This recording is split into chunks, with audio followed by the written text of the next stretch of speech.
This is the Note Closers Show, where you get the latest developments in distressed note investing and learn the secrets of how you can control millions of dollars worth of property for pennies on the dollar. Get educated and entertained by someone who has closed thousands of deals and lives to support you in achieving the same. Now, here's your host, CEO of We Close Notes, Scott Carson. Good morning, good afternoon, good evening, everybody. Welcome to this episode of the Note Closers Show. I am your exuberant host, Scott Carson, CEO of WeCloseNotes.com, and I am excited to have you here for this episode, whether you're watching live on our Facebook live stream or you're listening to it on iTunes, Stitcher, or any other of the other podcast platforms that you can listen and download this episode. But we have a couple very special guests today, a couple good friends that are absolutely helping us in ways we never thought possible with what we're doing. And one of the great things that I am a big advocate of is not being the smartest person in the room. If you can be the dumbest person in the room, it's always a good thing.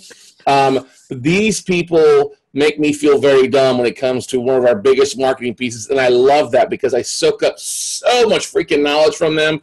I try to do Vulcan mind melds, but these guys have helped us out tremendously in 2017. Even though we've only been working with them for just roughly about 4.5 months, and I'm excited to have Tom and Tracy Hazzard from Brandcasting You, and they're the hosts of Feed Your Brand podcast. So good morning, guys. Good morning. Good morning. It's great to be here. It's always good to have you guys. So first of all, Merry Christmas, Happy New Year, Happy Hanukkah, Happy Festivus, Happy Kwanzaa. Get it all in. All of the above, exactly. And so, but you guys, thank you. For those that don't know, Tom and Tracy Hazzard, they help us with our podcast. Nichole does a great job of producing it here in the studio, get everything uploaded, and then these guys and their staff kind of run with it and really kind of add some steroids to it afterwards. So you guys are really great in podcasting for a while, and that's what you're really here to talk about today, though, right? Yeah, we've been doing it since April 2015, right? Isn't that when we started? Yeah. And we've done 500 episodes of our first podcast. Wow, nice. Yeah. But a little different from the episode 500 versus episode 1, huh? Yeah. It's quite different. It's very different, different. But now we're doing 3 different podcasts for different parts of our business. And of course, the most relevant one to this conversation is called Feed Your Brand. Cool. So let's talk a little about that. What is Feed Your Brand? So Feed Your Brand is really a podcast for podcasters or aspiring podcasters, anyone who's really looking to create that sort of authority platform. And we really want to take it away from how to podcast because we don't care. We don't care how you podcast, just start doing it. That's not the important part. The important part is what you do with it after. And there's nothing I hate more than wasting time. And so I love what you're doing here because you're on Facebook now. You're going to repurpose it. Why waste all that great content and only do one thing with it? Let's do everything we can with it and reuse it. That way people get it in whatever way they want to receive it. And that's what Feed Your Brand is all about, is kind of exposing all the different ways that you might be repurposing your content and using it. That's a good point because I hate doing marketing that works for just one thing. Yes. I don't have time for that. Yeah, exactly. I mean, the staff can vouch here. We walk in. Somebody closed on 50 deals. Let's do an infographic. Let's have them on the podcast. Let's throw it on YouTube and Vimeo, and then throw it on iTunes with you guys, and then throw it on Instagram and try to repurpose things. And I think a lot of people struggle with that because I think it comes down initially. It's like the nuts and bolts of stuff. They get so worried about, well, what do I do to begin this journey? Versus, or what am I going to say? And then why don't you guys talk about that a little bit? Well, and it's not just what they're going to say, but what they're going to do with it after. Because if you don't have a point to why you're doing it, that's really the thing. And we talk about that all the time. Yeah, we find the most common issue with people is just getting started, getting over that inertia of, but is that the first thing I should do? Or do I need to do this? Or do I have to have this done first? And the reality is you need to create content in order to market your business, to grow your business, to get more exposure, to reach more people. And you just have to start doing it. And whether that's recording a live stream video or recording an audio program, it doesn't matter. any of those things can be multicast into many different formats, even a written format, which is really a critical part of the process, so that it continues to work for you. And you really multiply the work you're doing without doing any more work. That's the idea. Yeah. Yeah, I could totally. I talked to quite a few people that have started podcasts just to kind of see, hey, how are we doing? What are you seeing? Trying to figure out traffic and stuff like that. And when I tell them that we've done, almost 60 episodes on just a podcast, but we've had 150 videos on Facebook Lives that we're kind of a launch for, they're like, you're the exception to the rule. You're the outlier when it comes to everything, which is okay. I don't mind being an outlier, but we're having a lot of traffic off it. But I think a lot of people that I've talked to that want to start a podcast, like, I don't want to make this a lot of work and have to do it on it. And it's not so much, right? I'm the opposite. See, I didn't want to do video. Like, this is whenever I give the speech on stage about brandcasting, that's exactly what I said. I was like, yeah, for me, video seemed like so much more work because you kind of got to set it up. You got to get it started. It's harder to edit. No, let's be honest. It's the girl I had to have my hair done. Doesn't want to right. camera with her hair perfect. That's right. I didn't want to have my hair done, and we wanted to just pick up and do it whenever and not have that matter. And for us, just podcasting really worked for us because we're co-hosts, so we have this banter thing going on, and it's the way we are, and so it felt really natural. And then to be able to do that and not worry about when we did that, when we recorded, it made it easier for us to keep going and do all the episodes. So Now, do you think people that are starting a podcast are going to see a lot of immediate results, or is it more of a kind of plant the seed in the ground and watch it grow? It really, as long as you're committed to putting out a consistent amount of content, let's say weekly at minimum, okay? You've got to do a minimum of once a week. But we do highly recommend, especially in the beginning of a show, front loading it. Do as many episodes in the first 60 days as you can justify the time. Now, let's talk about the time for a sec, because that's everybody's biggest concern, like you said, right? Oh, I don't know if I have the time. Can I commit the time? Well, if you try to do everything yourself, you'll get buried in it, and it'll be a full-time endeavor that'll do nothing for you. If you actually get help, get the support you need, so that all you do is record the content, which is really the thing that no one can do for you. Right. Record the original content, upload it, and then you're done. Leave it to others to do it. Then you can absolutely do a lot of content. Or you can do and get a Nichole like you and have her upload it too. So then you don't even do that. Yes. So smart. Well, that's the thing. And one of the things that when Tom and I were sitting there talking about the different ways to record, and we were already using Zoom for our Monday night webinars and our Facebook Lives, and then the minute you told me, because that was the thing we were talking on at Laughlin and Events event, right, 6 months ago, I guess it was. Yep. On the boat, you said, "Oh, you can use Zoom. You can use it and upload." I was like, "What? I don't have to go buy, a casting thing and all this billboard or whatever, They make it way too complicated. It's really not. As long as you're already recording the content, and quite honestly, because you're doing your recording where you're just speaking into a mic that's a little bit distant away from you and in your environment, the recording sound is not quite the same as others that might be just doing an audio show and or in a studio, have a little more background noise or something. But so what? I mean, the content is good. The information is there. People can understand it. So if you're already doing video and you're comfortable with that, we strip audio from videos for clients all the time and produce them a podcast. And again, just gives them a whole lot more exposure for what they're already doing. Yeah, I think that we get really caught up in the idea of getting started. And so, this is a real big issue, I think, a lot for your note closers. So they're new. They haven't established themselves in this marketplace yet. They don't know. No one knows them yet. So you have to build this minimum level of credibility and I want to call it instant authority, but I hate that word because it sounds like it just happens like that, which it doesn't. But if you build the framework for that to occur, it does. So when we started, our very first podcast was 3D printing. And if you don't know what 3D printing is, it's it's literally like printing plastic objects. And so it's pretty geeky. And we didn't know if there would be an audience. We didn't know if it was going to be a business for us. We had no idea what we were going to do with it. We just knew a podcast seemed like the best way for us to get to explore it and test it out and see if there was a market. And so that's exactly why we went into it. We didn't have any business purpose beyond exploration. Well, what ended up happening, though, is we ended up building ourselves up as an authority in the space. We became an expert in the space. By asking questions. Like, that was it. It was crazy. But what really happened was we had done the smart thing, which was we didn't just record it. We put it into blog posts. We did video accompaniments to it. And we invited guests. And so we invited guests who provided this high value connection and by association, a level of authority we didn't have before that. And so now 500 episodes later, you know, we're inarguably the authority. And it's crazy because we didn't start out at the early adopters in the industry.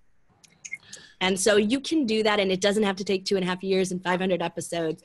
We think it's somewhere, the tipping point is somewhere between 50 and 100 episodes for most shows. And so if you do, and you probably have stuff you don't even know you have back in your archives. So we were just talking to Jay Abraham. I was interviewing for Inc. and we decided to record it because it was a lot of fun. So that'll air in the first of the year. But it's, you know, he's such a cool guy. And he was talking about this entire legacy of videos and interviews and things that he has that he's just got. And some of them are on his website and video, and they're free and you can check them out, but they're not blogged yet. And there's so much gold there that needs to get out so that if someone's searching on the internet, they can find you. They can check on you. Your note closers, they can check them out and go, wow, they really do exist. They've made 40 posts in the last 30 days. Amazing, you know, or something like that. So it's just a matter of that, of being there all the time is mostly what people are looking for. And I think, Tom, were you going to say something? Well, I was just going to, your original question about what can people expect, right, from how soon can they see results? And there are different measurements of success depending on the type of business you are. I can give you a couple of examples. So we had a customer who started about the same time you did in August of 2017, who's a chiropractor in New Jersey. And he started his podcast, does just one show a week, right? Now, you do a lot more content than that. But his measure of success is this. His podcast has already elevated him, even though he's a brand new chiropractor. He's a young kid. He's still, maybe he's in his early 30s. He just started his own practice in New Jersey. And it's elevated him to an authority level. He's gotten 12 new patients directly because of the podcast. And the lifetime value of those patients is worth so much to him. And, of course, the referrals they bring in. But the other thing is chiropractic care, a lot of people are skeptical of, is it really going to help them? Is it the right kind of chiropractic or the right kind of care they need? Any customer that's on the fence, he says, you know what, just go listen to a few episodes of my podcast and see how you feel. And then he says it always closes them after they listen to that. So that's one measure of success, that it doesn't matter how many plays your podcast has, how many actual subscriptions you have. It doesn't matter. He's a local business, which is kind of strange because podcasting is a worldwide distribution platform, and he has people writing into him from all over the world. But locally in New Jersey, it's built up his business.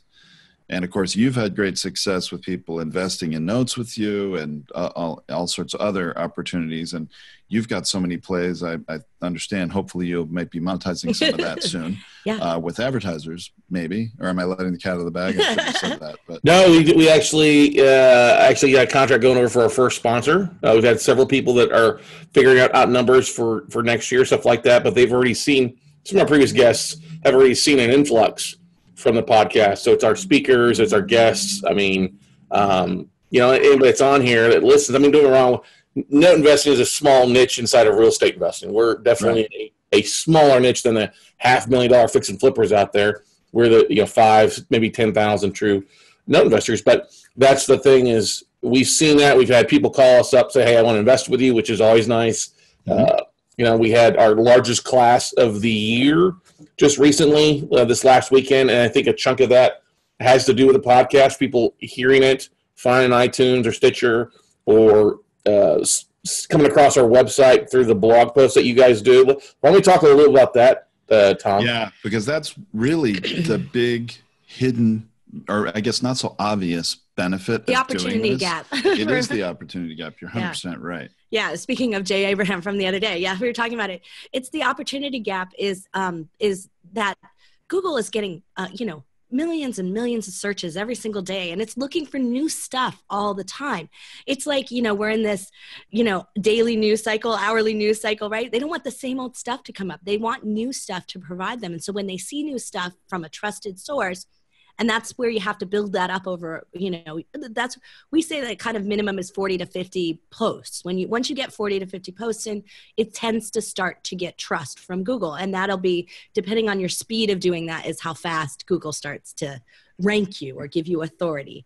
And what we see happen though, is that when it hits that point, Google says, well, I don't know what this stuff means. Something about note closing. Like, I don't get this. This is a term I never heard before, but this guy talks about it all the time.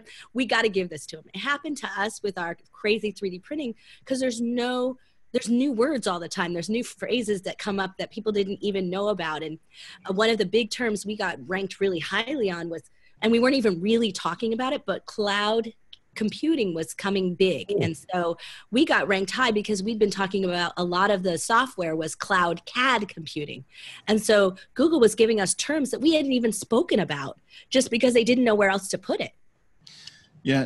And here's the thing people don't realize is that while you are very well known in your industry, there are millions of people out there. And this is not just you, Scott. I mean, you, the audience too. I mean, you're very well known in your industry, perhaps, and you're in a niche field. And if people know they're looking for you and they go search in Google, they'll find your website. I mean, if they know they're looking for note investing, maybe they'll find you. Or, if a chiropractor, people know they want chiropractic, they'll find you. But the key to Google, and 80% of ours and most people's web traffic we find comes from Google, not even iTunes or, any or YouTube or any of these places. And it's because people are searching in Google's search bar every day for their pain points or what their challenges are and what they're looking for. So that's why we have to convert this audio content or this video content into written blog posts, because Google doesn't index what people say in a video. Google doesn't index what people say in an audio show and a podcast. They index written words and blog posts. And if you do that, Google really does the work. You put the post on your site, they cross-reference every different keyword phrase in your posts, and you will start to rank on thousands of organic keywords in Google search. And that's how people will find you that didn't even know you existed. Well, I imagine this happens to you all the time, Scott, because, they don't note closing, like it's not the most obvious. They maybe want to do some type of real estate investing or do some kind of thing, but they never heard of it before. So it's not something they're going to type those words into Google, but they might be typing in different types of REI, investments or different things like that. And because you talk about that in relationship to note closing, it would come up and they'd be like, I'm really curious. I got to know about this. And that's how they find you. Yeah, we do get a chunk of that. The keywords are, and that's the thing when we upload to YouTube or Vimeo, making sure the keywords are a part of that too. Because if we don't have a keyword, it's not really up there.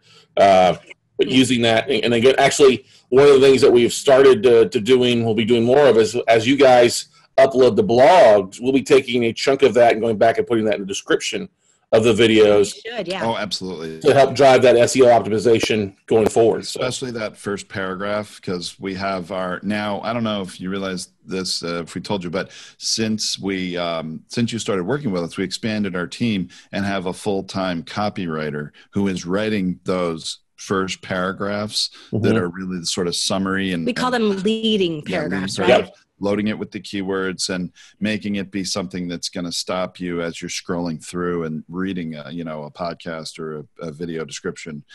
So definitely that leading paragraph. So it doesn't give everything away about your episode. It gets them enough enticed to say, wow, there's something here I'd like to know more. And it's well written and it packs your keywords in even though you don't even know it. And that's how those things, that's how good journalism works. And that's where we come from. We come from that background of wanting to be good broadcasters, good journalists, and having all of those things combined in our marketing efforts. And so, that's where the way we've developed this sort of system that we use, it comes from your viewpoint as what do I want to get out of it? Not, oh, this is how we edit podcasts. Like it doesn't come from the production side of things. Right. So, Tracy, one of the things that we talked about last week when we were talking about having you guys on is adding the credibility side and building some of those nuggets. So 0 to 60 episodes, that seems like a lot of work. What are some of the basic things that people do as far as maybe outlining their first dozen, first 10 to kind of prime that pump to get things rocking and rolling? Well, the first thing we do is we sit down and we draft out 25 of the influencers in our industry. So like, who would be our ideal guest? Who should we ask to be on our show? Who do we know who's going to give us credibility by association in our topic, whatever that core topic might be? And so we don't just want those people who are like, I call them career podcast guests, where they shop from show to show to show and they've been on every top podcast. Like, you don't need those people. You need somebody who's going to change my mind about real estate investing or change my mind about product design, whatever your podcast is about. You want someone who's going to really bring you that credibility in the early days. In the later days, there's really good reasons to have other people on, like just expanded ideas and things like that. But this is really where you want to start with, because that association with them, they have credibility in your industry. And that connection is what we call a high value backlink, a connection between you and them, not just literally because we're talking to each other, but it actually happens under the structure of your website. It's connected your website to their website. And that's really important. So that's the first thing. So if we do 25 of those, then we do 25 of the most common questions, problems, things we repeat every single time. And we want to keep it really narrow and small. So the way we started it, which was a little easier for us, was we posed a question. Like, how do you do this? What would I use to accomplish that? Like, you just sort of ask yourself, what would an audience member ask? And so in the early days, we actually did it that way. We would make up questions and then we'd go, oh, and Liam from New Jersey asked us this. And like, we just make up friends around the country who asked us these questions. I actually used a bunch of like my old high school college, but we're like, by the way, we mentioned you on the podcast. Say yes, you said that. so that is an old trick on webinar sales for speakers. If there's no questions, they've got 10 questions and friends' names. Oh, Boyd in Austin said this. I have used my buddy Boyd quite a bit. Yeah, but I mean, you could do that, but you don't even have to word it that way. At the end of the day, it doesn't have to be a question, right? It's the topic. But if you were thinking about like writing a book, this is the way you would maybe write a book, right? You might use a case study, not just a guest, right? Which is okay too. And so when you kind of do those things and you think about planting that as a topic, a guest, or a case study, a topic, a guest, or a case study, and you think about planning that out, it makes a great book. But then you want to mix it up so that it's not in like linear order, because that's not the way people consume. They consume from one exciting thing to another. Mm-hmm. We think about like record albums, right? When we used to have a whole album, and I'm really dating how old I am right now, but record albums, yeah, not CDs, but albums, that they used to have them in like, you'd go like rock song, ballad, and you got to give that kind of up and down to get people a chance to absorb the information that you've given them. So thinking about like what makes most exciting guests and pacing them out and not packing them in it all at once. And, and just sort of thinking about mixing up that order. Or what we do is we just have an ongoing list all the time. And we always, like, whenever we think of something, I text myself and then I add it to the list when I'm in the office, or text your assistant, and you can do that too. And whenever we were like, oh, something came up, like it happened, we heard about these people who are pod fasters, people who binge listen to podcasts, and they specifically look for podcasts that have 100 episodes or more. And then they'll listen to the entire library, which boosts your statistics tremendously. And they listen at double speed minimum. At least, sometimes, yeah. 3 or 4 times speed. And so we were like, whoa, that's crazy. But it was something worth talking about. And so we inserted an episode about that. And so something comes up and we're just like, we got to talk about that now, because otherwise we're just going to debate it offline. Why not do it on air? Right. And that's sometimes good, having a little bit of controversy or debate on the topic. Oh, yeah. Very good. Anytime you get and piss people off or really hit a lot home. We do that, yeah. That's the kind of nice. We don't always agree, and the audience appreciates those opinions. And sometimes we do go over some controversial topics. And let's take the 3D printing podcast as an example for a second. They had the Route 91, situation in Las Vegas with the shooter there, and so many people that died. Actually, Tracy's sister was at that concert, but it was very personal for me. So. She didn't get physically injured, safe, thank goodness. But, with this whole thing about bump stocks, we did some research, and there was a bunch of 3D printable bump stocks that were out there. And we decided, let's have a discussion about that.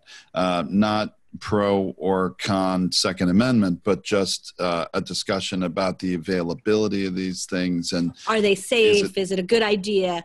And our opinion has always been, as product designers, and that's what we always pull through, is what our viewpoint is. And our viewpoint as product designers is that we have a responsibility to make sure that no one is hurt from any products that they buy from us or they use from us. And that we've practiced this everywhere, because consumer product safety is important. And so thinking about that is like, if harm is done because of your design. And so that's the approach we took.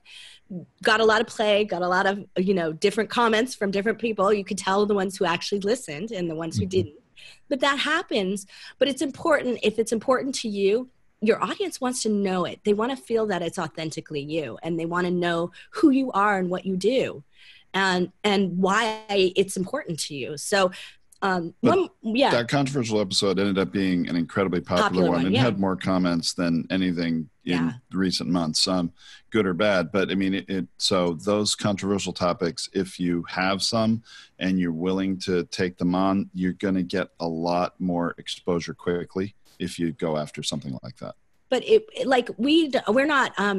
We're the nicest interviewers ever. Like, that's like our personality, right? If we're nice people. So ourselves. We're nice people. Like, we're always polite. We're always like, we'll edit that out later, or something like that. We might say that to ourselves. We'll be like, yeah, let's edit that out. That was really boring. But we never say that to an interview subject. I mean, that's the pleasure of being able, to just go through it and being able to edit. But we are critical in our post discussion, and we allow that. That's what we do, is we have a post discussion. Wow, we brought these people on because we expected to get this out. We didn't. Wow, what is that about? And so that, by framing it, you're bringing more context to your guest. And I think that that's really important to do. Why am I here, and why should your audience care? Well, and that brings up an interesting point, is that keeping in mind, if you're doing video and you're live streaming it right now, whatever happens. It's out there, right? and there's a genuineness to that, and I think a popularity factor to doing it live. But a lot of people maybe are nervous about just starting and doing a live cast show, right? And that's the thing with podcasting. You don't necessarily have to do that. You record it offline. You can flub. You can say a whole bunch of times. And guess what? Right. That's going to be cut out, and you will sound fantastic, even if you're a newbie. So that's one of the our first episodes were really bad. Yeah. We got better over time. Everybody gets better with a little practice, but starting out, live stream may not be your cup of tea the first time. Some people are very comfortable. Like if you were acted on stage ever, or, you've spoken a lot from stage, maybe it's great for you, but there are options is the point. And if you've got a point of view and something unique to say, then you should be putting it out there. And there's many choices for how to do it. Yeah. Tracy, now Scott was asking before something about, I think we were talking about, what was it? Guest strategies. Hang on a second real fast. If there is anybody that does have questions that's watching this live, now would be the time to start typing those in the comment section below for it. But go ahead, Tom. Sorry. Well, so we're talking about guests and guest strategies, and I was going to say, ask Tracy to share, because she has some ninja tactics. Yes, that's what we want to get to, is the ninja. Awesome. We want you to slice and dice with a razor blade. Share it. How do you get people to share it? And I know. This is so exciting. I have to get back to doing more. So I did a webinar with our top 5 ones. But the guest strategies really matter. And so that's the most critically important one, because you're creating an authority connection. But also, this is the one that I think is most overlooked. I don't think you need to bring on a popular guest. Like, you don't need somebody who has name recognition necessarily. Especially if you're selling coaching or some kind of course program or any of those things, because one of the things is like, I could sit back and take your class or listen to you give the talk pre-class, right? Your webinar, and go, wow, he sounds really knowledgeable, but I don't know. Can I do this? He's like been doing this a long time. And so you get this kind of hesitancy of like, is this a fit for me? So sometimes bringing on those case studies or those former clients who've achieved those goals, who've made it, who've walked just a few feet in front of me, makes it easier for me to see the path that would make me go, I'm going to sign up and I'm going to do this. And so when you have that kind of coaching program or a long tail sales process because it's complicated or high end, that's definitely a time to bring people who are a little bit closer from that expertise, closer to the audience level. And I think sharing your failures and struggles is a good thing too. That way people don't always believe it's such a, you're shooting rainbows and unicorns out of your ass. You're actually sharing the struggles. And I think we all learn more from the struggles. And we look at also our activity on our episodes, and it always, case studies do well. Starting over, I think, is our number one download right to this point, but also the case studies and stuff like that. Especially if you look at the top 10 since our inception, that's really where it kind of falls into, which is different. Because I brought on some guests that are kind of well-known in the industry, and I've also brought on an ex-NFL football player who's a real estate investor. And those episodes didn't do near as I thought they would. They did okay, but they didn't do near as well as I thought they would. Well, we've experienced some of that too. We had someone on who was in a related industry who had literally 750,000 followers on Facebook. And we thought, this is going to be big. Great. Yeah. Let's interview this person. She'll push it out to her audience and we're going to get huge download numbers. And she had a big YouTube channel too. And we did the episode. It was great, but average amount of exposure, average amount of downloads. And that kind of became sort of the necessity, trying to figure out how we can improve. That was the mother of the invention of something else that we came up with regarding guests. Right, which is, so the whole important thing with guests is that you have to also have a follow-up process, right? You have a process by which you solicited them, but they're taking time away from their schedule. I mean, we don't pay guests. I don't recommend it to anyone. And it's one of those things where you have to provide them a value back.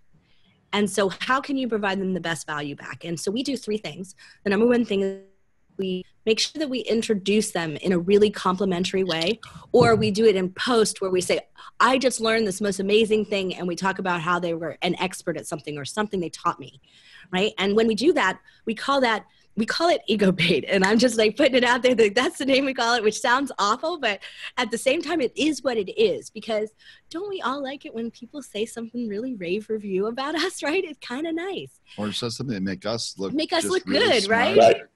Right. And so it's better than us putting out another ad or another post about ourselves. Somebody else said this about us. And so it's really easy for us to push that out on social media. But more importantly, we add the twist to it, which is we create a power backlink and we create code, like literal code, for them to send their web developer and say, put this in your press page or on your blog page or whatever you want to put it anywhere on your website. But when they put it, it links back to your site in a really powerful way because it's on a sub page. Because if you gave somebody that and they decided to put, I do it all the time with my ink articles, and that's how this started. People will put the ink logo, they might put the headline of the article, and they just link to ink.com instead of to the article. And I was like, I don't understand why they keep doing that. And it's because the URL is too long and it's complicated for them and they can't figure out how to do it.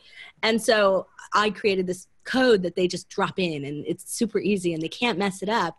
And now you have super power backlinks to all your sub pages. Well, and I also want to be clear, part of this is also a unique graphic that we make for every episode with that quote, with the headshot of the guest, but it's also branded for our show or your show so that it's associating them all. Makes it easy for them to share and makes them want to do it. We used to say, hey, can you please share this? And they didn't. They didn't even tell people they were on the show. And it's like you're asking them for a favor, and it doesn't always happen. But when it's about them, now they're motivated to share it. Say, hey, look at me.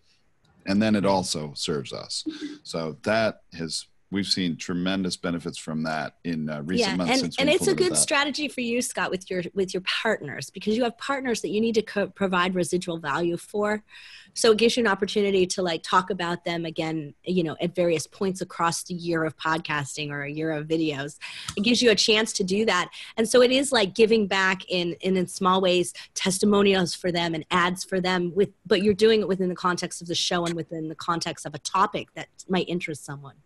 That makes good sense. That's definitely a great idea for different things. And that's for everybody out there as well, too. I mean, that's one of the things that we like to do is like, hey, here's your show. It's available. And here's a special infographic we created for you, for the show. And Nichole does a great job of that because not everybody is going to take the time. Not everybody's that creative.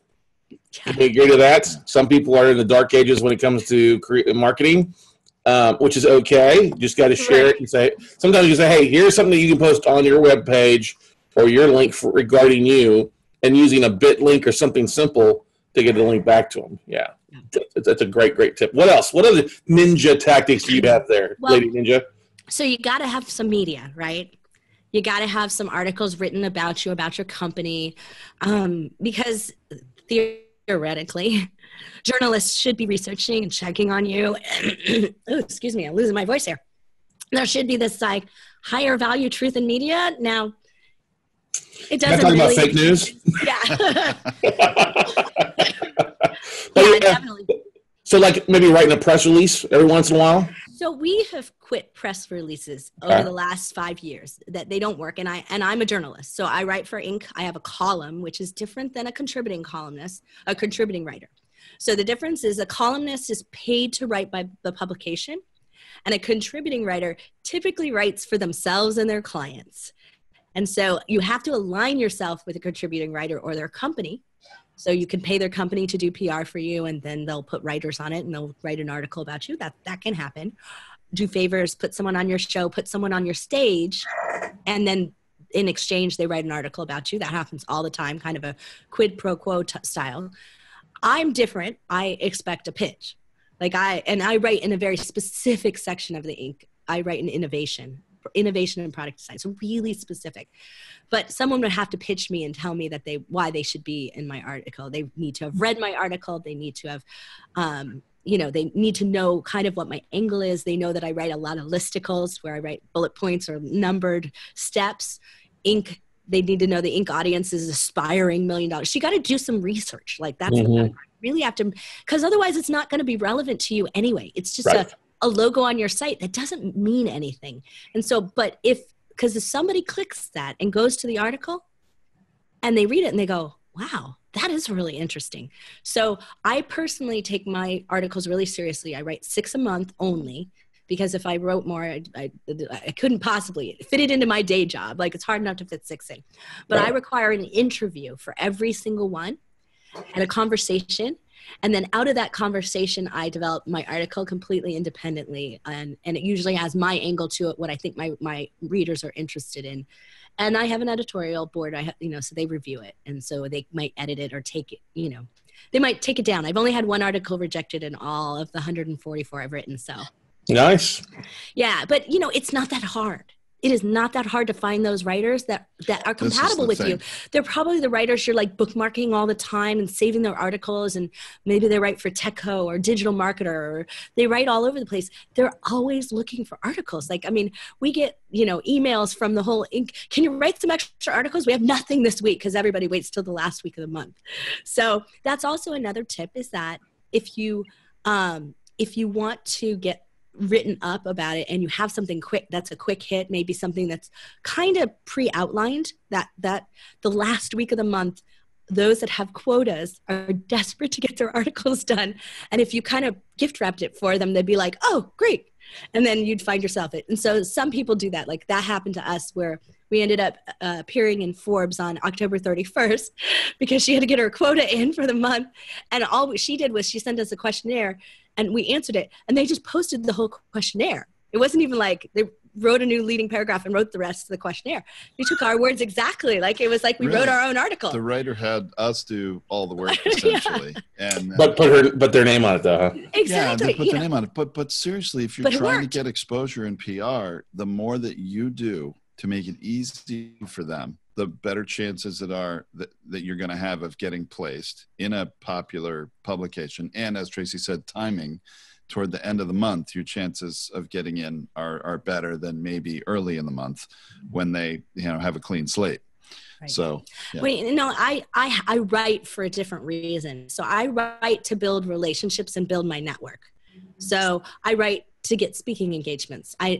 The people are always like, oh, it's so hard to get speaking engagements. I had to hire an agent. I had to do this. I was like, I spoke straight for the entire month of August, September, October, and then collapsed for the month of November because I had spoke so many weeks in a row, all because I interviewed someone. They said, well, come on my event, come to my event, come do this. And so there's a lot of networking things to do. That's going to happen to you as a podcast host guest situation. They're going to ask you the same thing. You're building a relationship.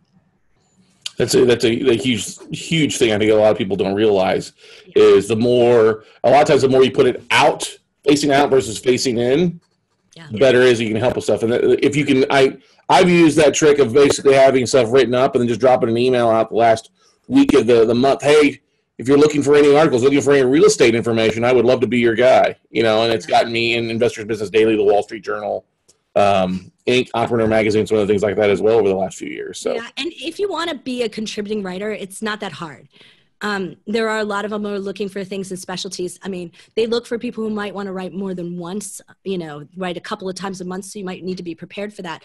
But I've even just submitted articles to various places and had them accepted. Sometimes you have to wait a couple of weeks, and that's the hard part. It's like you're anxious.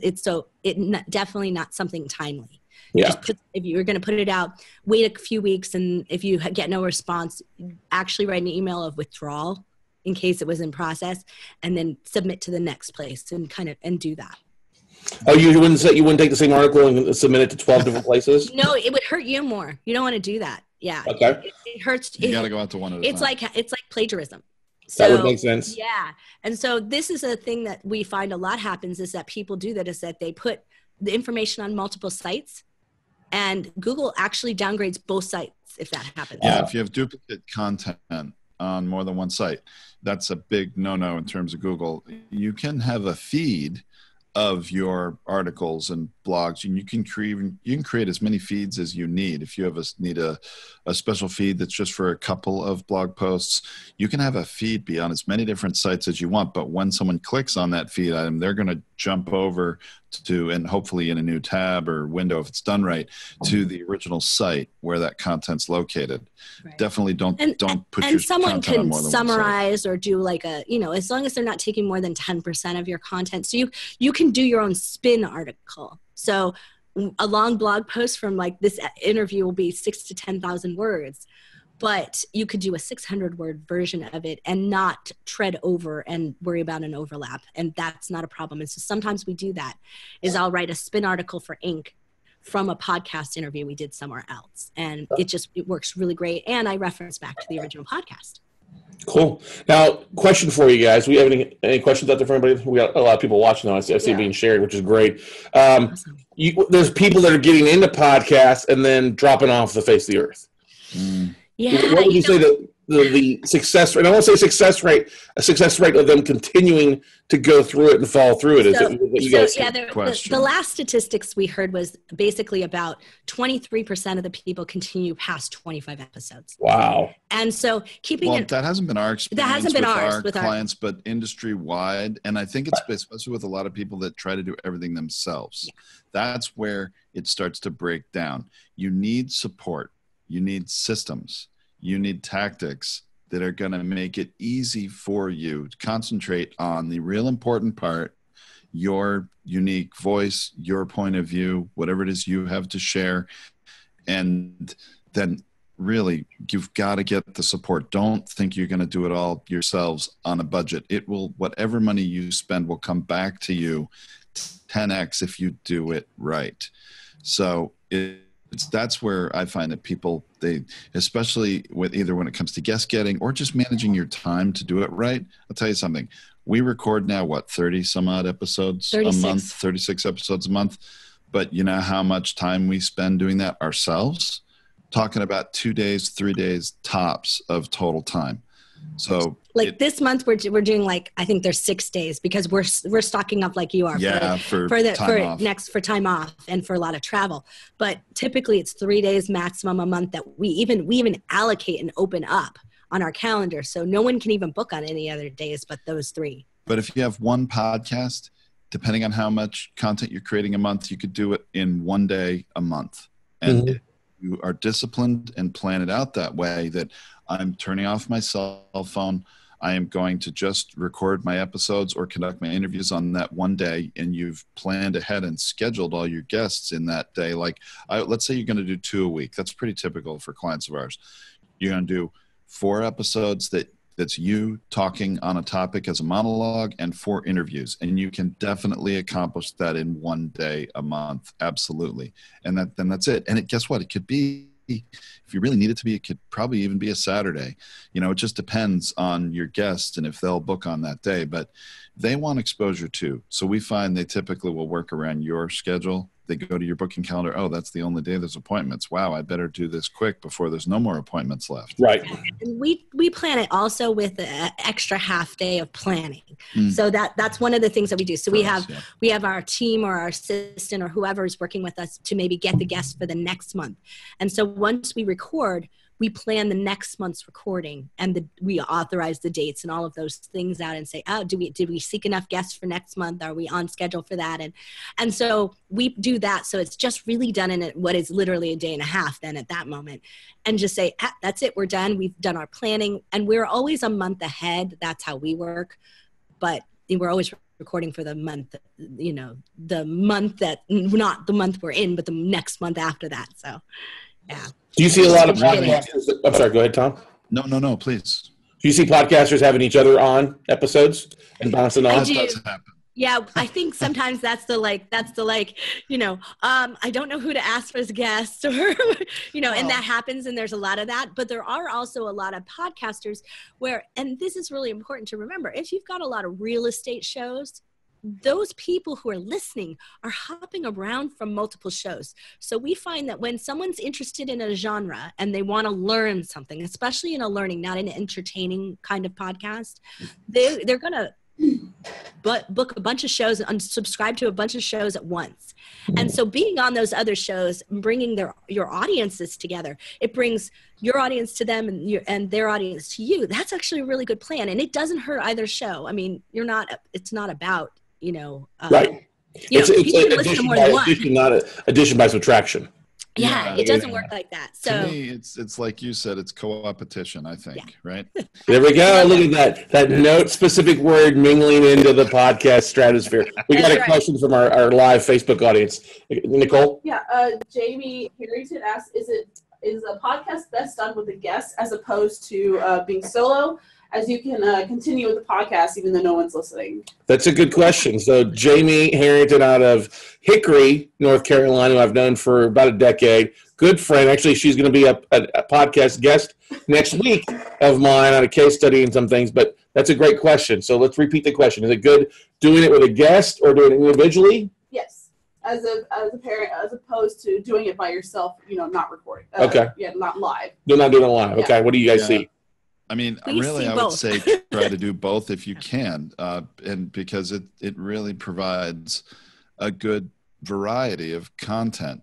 And, people do want to hear from really good guests who have experiences and insights that you may not have as the host. At the same time, they want to know what you think.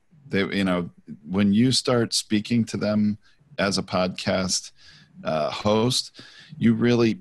They get to know you, even though you don't know them as a host, right? They get to know you, and if they're going to listen to you for a long period of time, they need to really believe that they understand who you are and what your point of view is. So I would recommend both.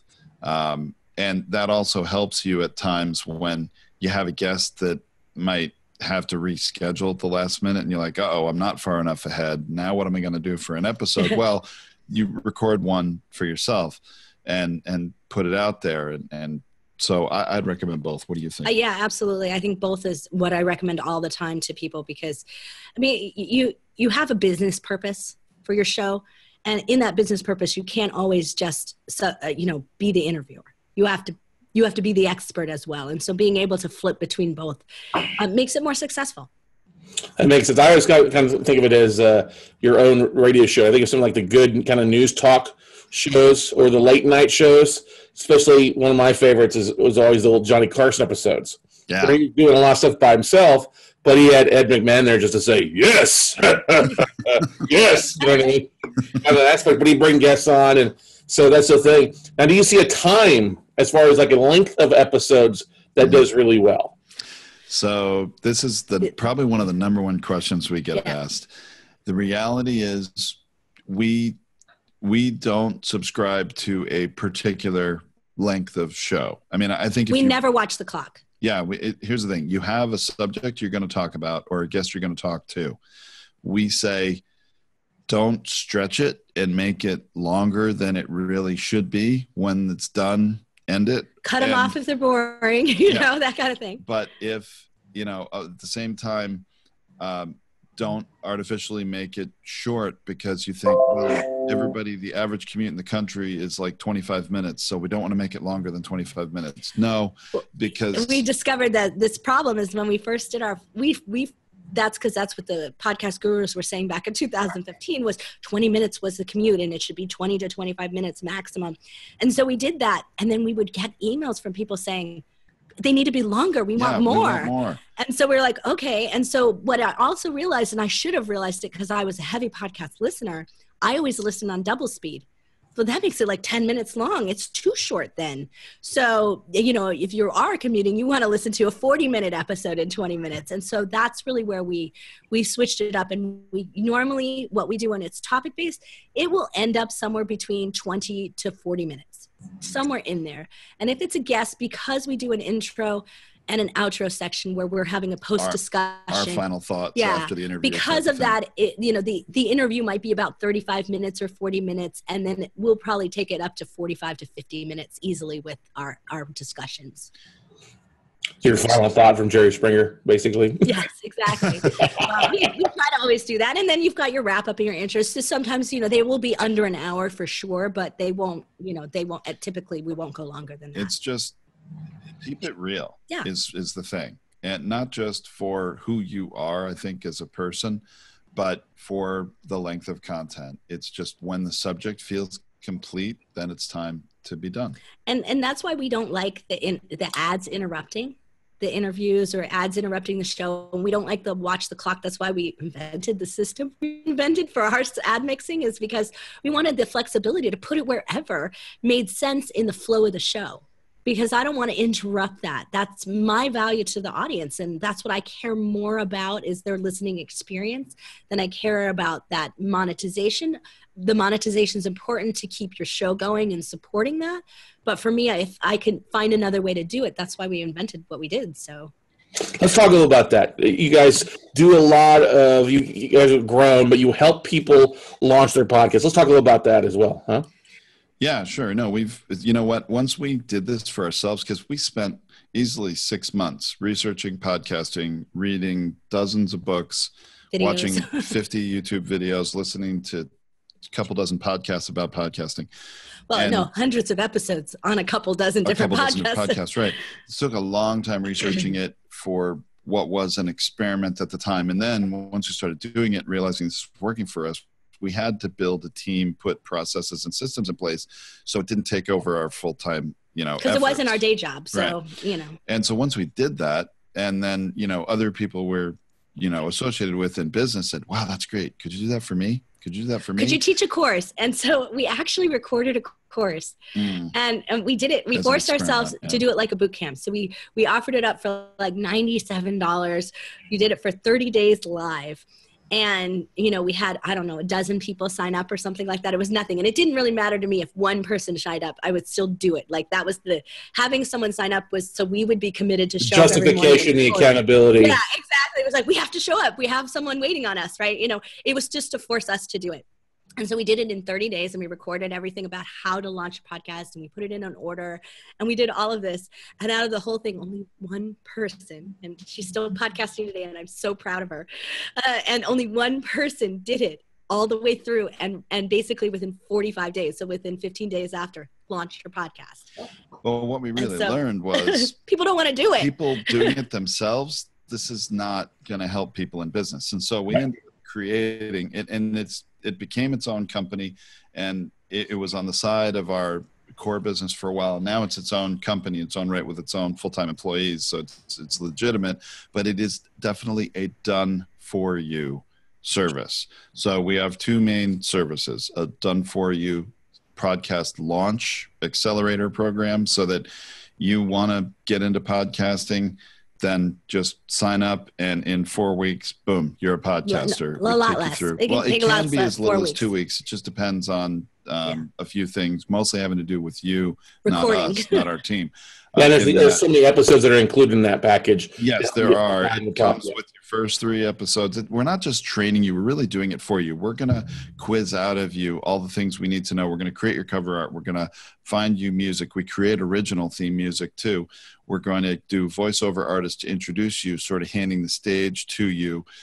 All of the things necessary, and including setting up a podcast page on your website and all. I mean, there's a laundry list of things. But we decided the first 3 episodes. But we decided to do that as this complete done for you package, and is because we didn't want people to skip any of the steps, because they're actually integral to creating a better system later. And so we didn't want them to be able to choose a la carte or do that or watch the course videos and like skip it. And so I get harassed all the time when I give speeches that I don't have a DIY program, but the reality is that I'm like, you're just not going to succeed. So I don't want you to pay the money to do it. But at the same time, I keep feeling bad that we probably should put it out there some way, shape, or form. Maybe we'll just give it away and say, I know you won't do it. I dare you. Yeah, but then we offer done for you ongoing episode production, which includes whether you record it as video or audio. We produce and syndicate that audio show. We convert that into written blog content for your site. We put it into your site for you. Each episode has its own original episode graphic for social shares. We include the ego bait, and we have an automated guest communication system. So as long as you give us a guest name and email, your guest is going to get an email when it publishes with all the assets. Because we kept forgetting to notify guests that they were on our own podcast, because we record a month ahead of time. We forget what episode aired this week. Did you notify the guest? Oh my gosh, we forgot. And so we automated. So we had to fix that. So anyway, it's really a complete system to help you market and grow your business. And it's using podcasting or video casting as a tool. Really, that's how we talk about it. It's fundamental baseline marketing, and it will pay such dividends in terms of increasing your website traffic and growing your audience so much faster. Let's use an example of mine there as far as numbers. Yeah, we talked about. Let's talk about the keyword search aspect of that. Oh my gosh, yeah. So when was it? I think that was when So let's set that up. Yeah. So Google ranks you on multiple different things. So they give your site an overall ranking. So there's 1.4 billion websites or something right now. I forget what the number is, because it changes every day. But 1.4 billion websites, and everyone has a ranking of between 1 and 1.4 billion, and wherever you rank within that. And so there's that. And then there are keywords, organic keywords, which are keywords that they're basically those are phrases. Phrases, yeah. They're not words. They're combinations of words, yeah. Key combinations of words. And so there's the number of those. And then there's backlinks, which are websites that refer to you or mention you, or that you have had an article written about. So any one of those. And backlinks, it's not just the number, but also the value of them end up making up that ranking number at the end of the day. Now, the rank is honestly less important to me as it is having as many backlinks and as many organic keywords that you rank on as possible, because that's how people are going to find you. Those people typing things into Google search, or people visiting other websites and then see something that refers to you and brings them to your site. We do this where we make your site the hub of everything about you and your business. So in terms of ranking, I remember, what was it? I think it was September this year or something, when you and I met in Anaheim at a conference, and that previous Wednesday you had an episode. I don't even remember what the subject of the episode was, but mentioned in that episode was a company called TapeTex. And that was not the point of the episode. It was just a company mentioned. Well, within 3 days, by that Saturday after, when this episode published on a Wednesday, your post for that episode was ranking on the first page of Google search when somebody typed in tape techs. And that was a fantastic example of how quickly Google will go through a blog post related to your podcast, index you, rank you on a keyword, and then somebody who wasn't even looking for you, who was looking up something about this other company, finds out a blog post and learns about you, your company, your podcast.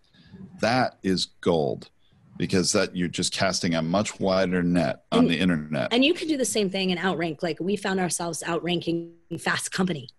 And how do you outrank a major publication who should have a way more clout, way more power than you? But it happens if you are an expert in a particular area. And so we outranked Fast Company writing about Super Bowl tech because I guess it was, what year was it? 2016, I don't know. It's a couple of years maybe? ago. A couple of years ago, there was a 3D printed cast in one of the Super Bowl players, and we wrote about. We just did an episode about it. And yeah, because he got injured in the NFC Championship game, and they thought, oh, he won't play in the Super Bowl. Well, they made him a 3D printed cast. And the NFL approved it, and he was able to play. So we do this with this little podcast, not even a year old yet, and we do this episode on it, and then within a week and a half, we were ranking on the first page of Google above Fast Company, was it? Yeah. For 3D printed Super Bowl something. I don't know what the keyword was, but it was amazing. Or it was Super Bowl tech or something. Yeah, I don't know. But that was the name of the episode, but it was like Super Bowl tech or something like that. And it was a whole article that Fast Company had written on the tech of Super Bowl, which did include 3D printing, but ours outranked it. So you can do that. Yeah, here's the lesson. It doesn't matter. Google doesn't discriminate. Google does not care if you're a big company or a startup or an individual. It's all about relevance, and they make their own rules as to what's relevant, and you can't buy your way out of it. All you can do is buy a paid ad and rank at the top of the page for a sponsored ad. Everything else below the sponsored ads, organic. It's all organic, and you can compete. And here's another piece of information your audience might find interesting. Every single day, a quarter of the search terms entered in Google's search bar, Google has never seen before. They don't know the words. Now, some of it is misspelling. Yeah, some of it might be misspelling or it might be bad grammar. It doesn't matter, but it's what actual people are typing into Google's search bar. And so Google has to send people who search on those things somewhere, and they're going to find the most relevant thing. So that's why there's always new keyword phrases being added to the database and being indexed, and your old post will continue to rank on new ones, and your new posts can rank on them very quickly. But you've got to create the content in order to have that happen. Yeah. So that's where we see your power growing. Yeah. Your power is growing in the bigger real estate bubble, because the associated words, it's not just notes. Mm-hmm. And so see that you've got a lot more, thousands of keywords that you're going to continue to grow on. And that's really when your power of authority starts to grow and grow. Well, that was also too, is because that's led to some of the sponsors, because we've ranked high for their sponsors, and they're like, they were like, huh? It's like, you guys can either work with me or you can work against me a little bit here. I'm still going to win. Like, we want to be on the winning side. Yeah, you do. I mean, there are, and you can mine that. You can look up the keywords that you're starting to rank on, and you can look at all the relevant keywords associated with those and see which, and these are free, they're free tools on the internet for how to look that up. And then you can rank on keywords that are paying 10, 20, 30. I think we even saw some that you're ranking on paying $50 pay per click. That means somebody goes from a Google search to your website and ends up clicking on a affiliate link or an ad or something that Google is paying that amount pay per click on. They click on it. They don't even have to buy. They click on it. You make that money, if you do the right things and you set up properly. So now, pay-per-click in general, that's not always as common. And so, I'd say the majority of websites that we see that are kind of moderately sized but still taking ads generally do around $1,000 a month, which is not bad. It can support the maintenance of your site, right? But the podcast ads can do tremendous a lot more money. And so we sometimes have done $6,500, $3,600 in a month. We're not really active in trying to sell ads on our podcast. It's not our primary, income. generator. So, yeah. But we do it. Like, we just got invited to South by Southwest and we can't wait to come. And we were like, we're going to have sponsor, because why shouldn't we pay for our expenses? And it's such a high placement and high value for them, because it's live, as well as then the podcast will be held in, live on beyond it. And so, there's no reason not to get a sponsor for something like that. And you don't have to give it away. Should we sponsor some live t-shirts you guys could wear on stage? Awesome. That's a good idea. Great idea. But, that's the thing where, we've automated all these systems to market and grow your business using a podcast. And the next evolution of this business is about monetization through advertising and sponsors. And that's why we did create this ad insertion system. But I want to be really careful. It's not all about ads. Right. We use ad as a really broad term, right? We use ad as a really broad term. It's any kind of promotion. So you can promote your book. You can promote your next course. You can promote your event. You can promote your partners. You can promote a charity. But putting that in there, your audience wants to give back to you. That's what we found. They want to give you credit for the value you're providing. And if you give them some small way that is a match for them, they're happy to do that. Whether it's just click through and download something, or go on and check somebody's website out, or make a donation to a great charity that you support. They want to give back to you.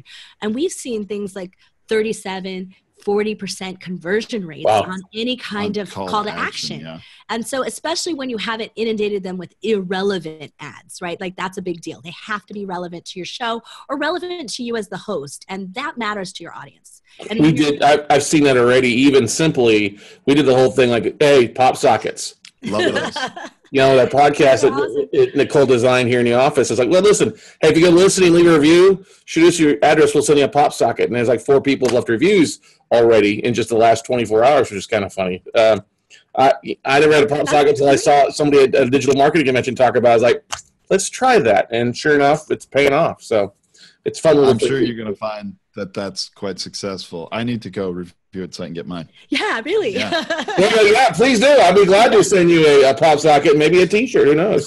Who knows? But that is the cool thing is there's so many options to market and grow your business doing this. It all starts with the content and creating it the way you're creating it and the way we're doing it with podcasting. It just makes it so much fun and so easy.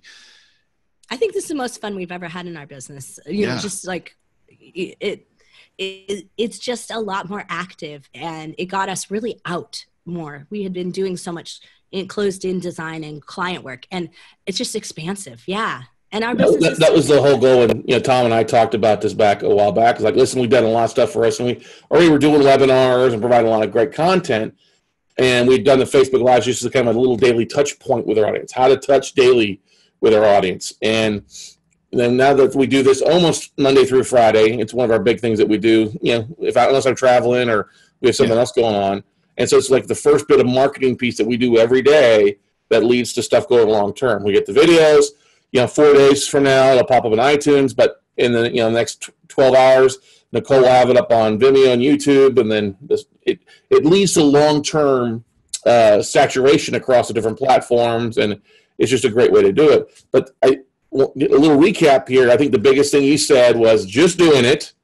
It's easier than most people make it out to be. Doing a mixture of content and maybe guests, like 50 case studies or guests, right? Yes. And then do it at least probably twice a week at a minimum. It's recommended in the first 60 days, as many as you can. When we started our first podcast, we did 5 days a week, honestly, for quite a long time to build that content quickly.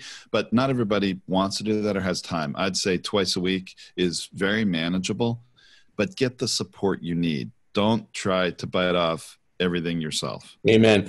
How can our listeners and watchers get a hold of you guys if they're wanting to start their own podcast? You can come to Brandcasting. Now make sure that's brand, not broad. Brandcasting You, YOU.com. Our podcast is called Feed Your Brand. And we also have our Facebook page, Feed Your Brand, that you may want to go and subscribe to as well to see all sorts of notifications, not only about our show, but all the shows we produce. We promote all of our clients on Facebook as well. You guys definitely do. Brandcastingyou.com, Feed Your Brand. We'd love to hear from you and help you out, making you helping you grow and market your business. Absolutely. It's so much fun. It is fun. It's definitely a win-win across the board. So, Tom, Tracy, thank you so much for taking your time on a busy day. I know you're busy just like we are, and you got a house full of people coming in for the holidays, but thank you so We do. Yeah, exactly. Lots of kids. Exactly. If I don't talk to you, Merry Christmas, Happy New Year, and cheers to 2018. Right, everybody? Yay! Absolutely. Merry Christmas, Thanks Happy so New much. Year, and thank you for having us. This was a ball. Yeah. Thanks for being a guest, guys. So we'll see you guys later. Okay.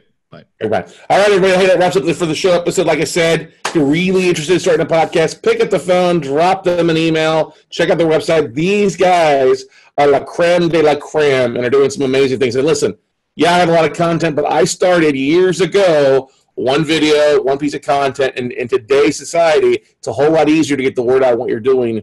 And honestly, if you're not doing some sort of video or some sort of broadcasting something, you're behind the 8 ball. So doing a little bit extra than the next guy goes exponentially a whole lot further. So with that, I'm going to leave you guys be. You guys go out and have an amazing day. Go make it happen, and we'll see you all at the top, everybody.